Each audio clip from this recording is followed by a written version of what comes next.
소유리문답 제5문이죠. 5문이 뭐라고 되냐? 우리 저번 주 혹시 하나님 어떤 분이신지 기억하나요? 세 가지 속성. 아니요. 맞아요.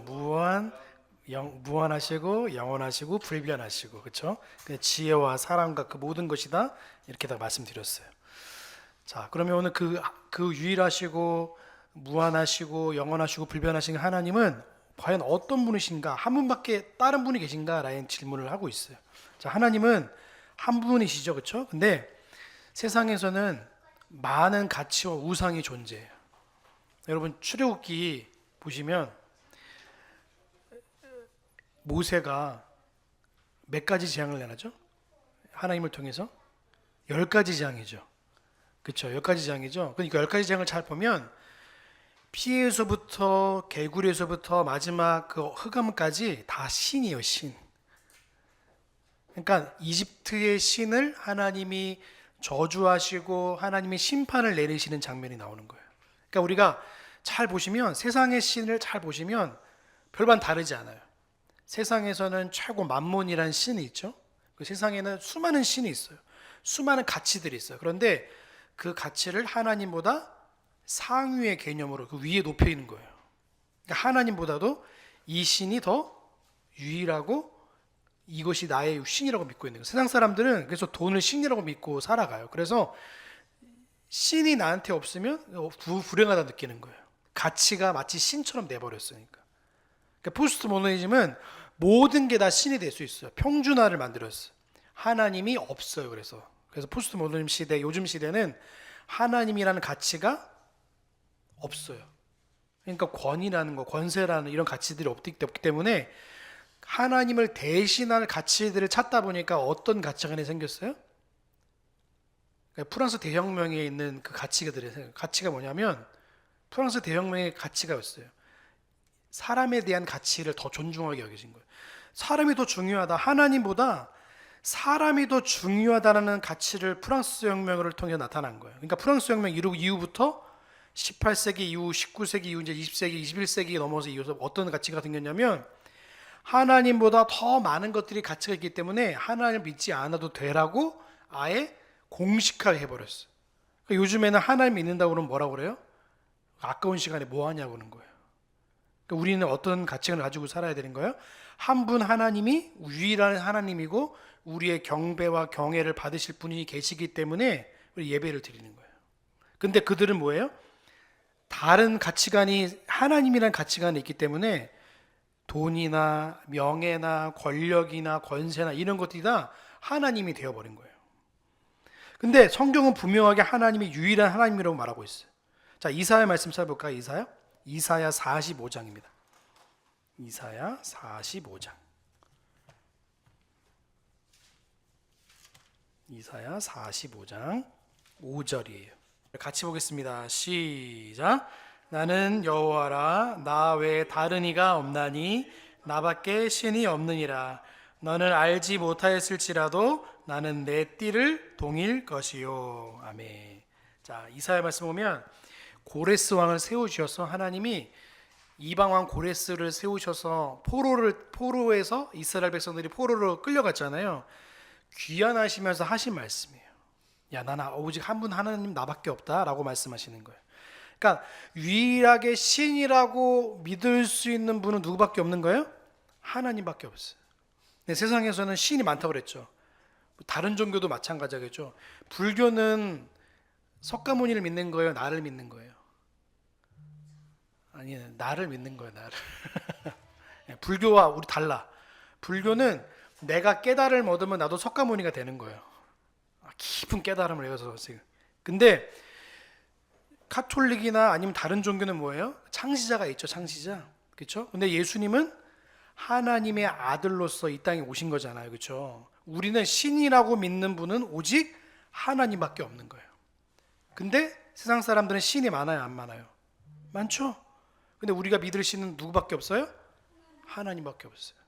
세상에서 말하는 신은 굉장히 많아요. 이슬람교도 있고 힌두교도 있고 불교도 있고 여러 가지 신 중에는 많은데 우리가 믿을 대상은 오직 하나님밖에 없는 거예요. 자, 또 볼까요? 우리 고린도전서 보겠습니다. 고린도전서 8장 6절. 같이 봅니다. 시작. 그러나 우리에게는 한 하나님 곧 아버지가 계시니 만물이 그에게서 났고 그를 위하여 있고 또한 한 주 예수 그리스도께서 계시니 만물이 그로 말미암고 우리도 그로 말미암아 있느니라. 아멘.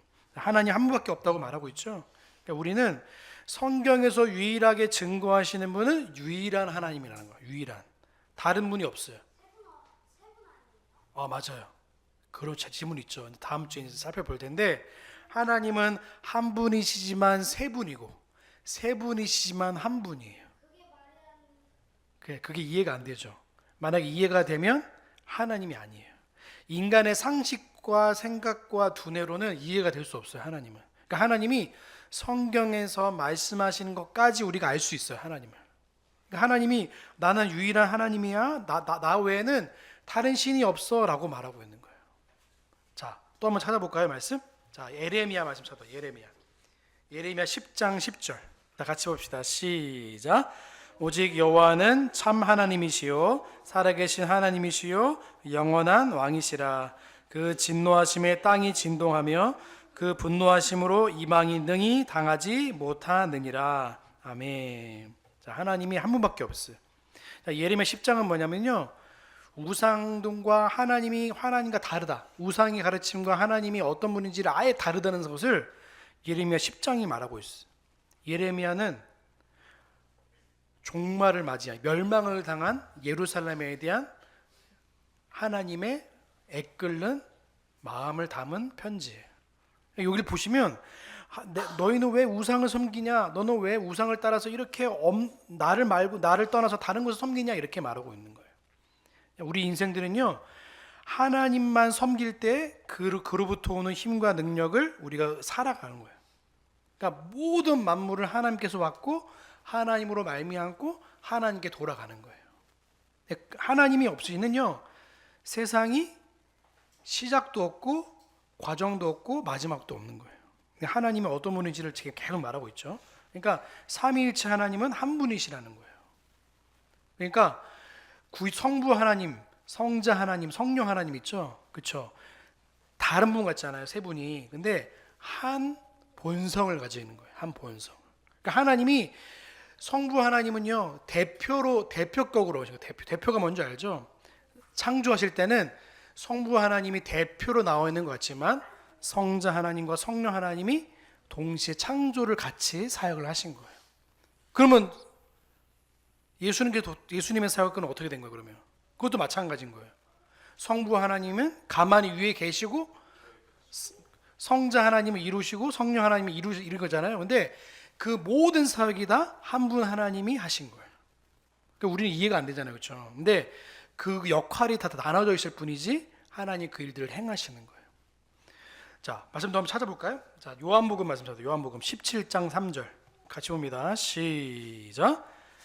영생은 곧 유일하신 참 하나님과 그가 보내신 자 예수 그리스도를 아는 것이니이다. 아멘. 자, 영생은 뭐예요? 하나님을 아는 것이. 그렇죠? 믿는 것이 아니고 아는 것이라 말하고 있죠. 왜 아는 것이라 말했을까? 믿음이 있기 전에 우리가 먼저 하나님을 아는 것부터 시작되어지는 거예요. 자, 목사님이 중생이 먼저라고 그랬어요? 회심이 먼저 그랬어요? 중생, 이거 기억해요? 중생이 먼저 되어야 회심, 내가 변화가 있고 믿음이 가는 거예요. 우리가 새롭게 되면요, 우리 지식이까지 새로워진다고 말하는 거요. 그러니까 우리 믿음이, 하나님께서 우리에게 은혜를 주셔서 구원의 은혜를 베푸시면 그로 말미암아 내가 하나님을 알아가는 지식이 더 풍성해지는 거, 내가 하나님 아버지를 더 깊이 알아가고 그분을 더 신뢰하게 되는 거예요. 그러니까 우리가 하나님 한 분을 알아간다는 것은 뭐예요? 우리 믿음과 아는 것이 끝까지 가게 되는 거예요. 그래서 아는 것과 믿는 것이 하나되어 장성한 분량에 이른다고 사도 바울이 말하고 있는 거예요.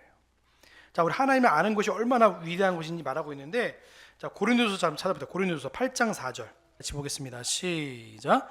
그러므로 우상의 제물을 먹는 일에 대하여는 우리가 우상은 세상에 아무것도 아니며 또한 하나님은 한 분밖에 없는 줄 아멘, 이렇게 말하고 있는 거예요. 우리가 하나님을 안다는 것은 너무나 귀한 일인 거예요. 그리고 내가 한 분 안에 하나님을 믿고 있다는 거. 그러니까 우리가 세상에서도 그 은혜를 누리는 거예요. 그럼 예수님을 그림으로 표현할 수 있을까요, 없을까요? 안 되죠? 맞아요. 그 예수님을 그림으로 표현하면 안 돼요. 하나님이시기 때문에 그런 거예요. 그래서 우리가 이계명을 보시면 하나님을 어떤 형상으로도 만들지 말라고 했잖아요. 근데 우리는 형상으로 만들어 가지고 보고 느끼고 그걸 보면서 지금도 위안을 얻고 있는 사람들이 굉장히 많아요. 카톨릭 신자들은 집에 가면 성화가 다 있어요. 성화라고 그래요. 성화. 예수님을 닮아가는 성화 말고 거룩한 그림이라고 그래서 성화라고 그래요. 그래서 카톨릭에 보면 다 집안에 성화 있고 성모마리아상 하나 있고 예수님 그림 그려진 다 그림이 다 있어요. 그거 보면서 예수님 오늘도 잘 갔다 오겠습니다. 인사하고 나가는 거예요. 그게 우상 숭배예요. 그러니까 하나님을 우상화한다는 게 뭐냐? 만드는 거예요. 하나님은 우리가 저번 주에 살펴봤죠. 하나님은 어떤 분이라고 그랬어요? 하나님은 영이시라고 그랬죠. 보이는 분이에요? 보이지 않는 분이에요? 보이지 않는 분이에요. 그런데 보이는 것으로 만드는 순간부터 우리는 뭐예요? 우상이 되는 거예요. 그러니까 그걸 만들고 우상이라고 여기고 하나님을 여기는 순간부터 하나님 뭐예요? 아주 진노하시는 거죠. 만들지 말라고 그랬는데 인간은 형상화하고 자꾸 만드는 거예요. 그러니까 보이지 않는 우리는요, 믿음은요, 보이지 않는 하나님을 믿는 거예요. 그러니까 그분이 나는 이런 하나님이야, 난 이런 분이야라고 하나님께서 성경을 통해서 우리에게 말씀하시는 거예요. 자, 하나님은 어떤 분이신지 우리 배웠죠? 하나님은 창조주시죠. 그렇죠? 또 하나님은 어떤 분이세요? 크게 세 가지로 나누셨어요. 하나님은 창조주시고, 하나님은 구원자시고, 하나님은 심판자이세요. 창조, 구원, 심판. 이 세 가지 큰 테두리 안에 하나님이 일하시는 거예요. 그래서 마지막에는 하나님께서 이걸 통해서 하나님께서 어떤 분인지를 말씀하기도 하고 성경을 통해서 우리에게 말씀하시는 거예요. 자, 성경은 우상숭배를 아주 강력하게 경고해요. 왜 그럴까요? 자, 출애굽기 말씀 보세요. 출애굽기 20장 3절에서 5절 같이 볼까요? 시작. 너는 너 외에 다른 신들을 내게 두지 말라. 너를 위하여 새긴 우상을 만들지 말고 또 위에 하늘에 있는 것이나 아래로 땅에 있는 것이나 땅 아래 물속에 있는 것에 어떤 형상도 만들지 말며 그것들에게 절하지 말며 그것들을 섬기지 말라. 내 하나님 여호와는 질투하는 하나님인즉 나를 미워하는 자의 죄를 갚되 또 아들에게로 3세대까지 이르게 하거니와. 이렇게 말하고 있어요. 우리 10계명에 있는, 그렇죠? 10계명, 2계명에 있는 거예요. 어떤 형상도 만들지 말라고. 위로 있는 것이나 아래로 있는 것이나 물 아래 있는 것이나 어떤 형상도 만들지 말고 그거에 절하지 말고 섬기지 말라고 말하는 거예요. 왜냐하면 하나님은 보이지 않지만 영원히 계시기 때문에 그런 거예요. 어느 공간에 가둘 수 없는 거예요. 하나님은 주세원 교회만 있을까요? 세상 온 만물에 충만하실까요? 온 만물에 충만하고 계신 거예요. 교회에 가둘 수 있다고 생각해요. 유대교 신자들은 하나님을 성전 안에 가두고 성전 안에만 있다고 생각했어요. 실제로. 그러니까 그 사람들의 삶이 어떻겠어요? 그냥 성전에만 그러니까 성전만 귀하고 밖의 생활은 그냥 상관없이 살아가는 거예요. 그러니까 하나님 없이 살아가는 거예요. 제일 무서운 게 뭐냐면 하나님을 모시고 산다는 교회가 하나님을 떠나 살면 어떻게 될까요? 실천적 무신론자가 되는 거예요. 이 참 무서운 말이죠. 이게 무슨 말이냐면 실천적으로 내가 무신론, 하나님이 없다고 말하는 사람과 똑같다는 거예요. 저와 여러분 교회이죠? 여러분 한 명 한 명이 교회인 줄로 믿습니다. 예수 그리스도를 주로 고백하고 예수 그리스도를 주로 모신 자들은 오늘날 교회로 살아가는 거예요. 누굴 닮아가야 돼요 그러면? 그렇죠. 하나님 예수 그리스도를 닮아가는 거예요. 그러니까 우상이랑 우리랑 거리를 둬야 될까요? 안 둬야 될까요? 거리를 두지 않으면 자꾸만 우리는 어떻게 될까요? 보이지 않는 우상에 매몰되며 살아가는 거예요. 보이지 않는 우상이 뭐가 있을까요? 돈도 있고요, 권력도 있고요, 자기 자신도 있고요. 통장 잔고가 될 수도 있고요. 아니면 자녀가 될 수도 있고요. 보이지 않는 가치관들이 하나님이란 이름을 대신해서 그 자리에 있을 수도 있는 거예요. 그러니까 요즘 자녀들 때문에 막 고민들이 되게 많은 분도 많더라고요. 어떤 사람들은 자녀가 우상이 되어가지고 막 벌벌벌 떨더라고요. 자녀가 이거 뭐 이거 저거 뭐 거의 노예같이 마치 자녀가 우상이 된 것처럼 이렇게 살아가는 사람도 굉장히 많아. 20대 분들, 30대 초반 분들은 아빠한테 엄마한테 사랑을 받았지만 그 사랑을 아이들 다 쏟다 보니까 이 존재가 하나님보다 더 높이 새겨졌어. 그러니까 교회를 선택할 때도 어떻게 선택하면 자녀가 신앙의 교육들을 잘 받으시는 곳을 선택하는 거예요. 마치 좋은 학교를 선택하는 것처럼. 근데 신앙은 부모로부터 배워야 돼요.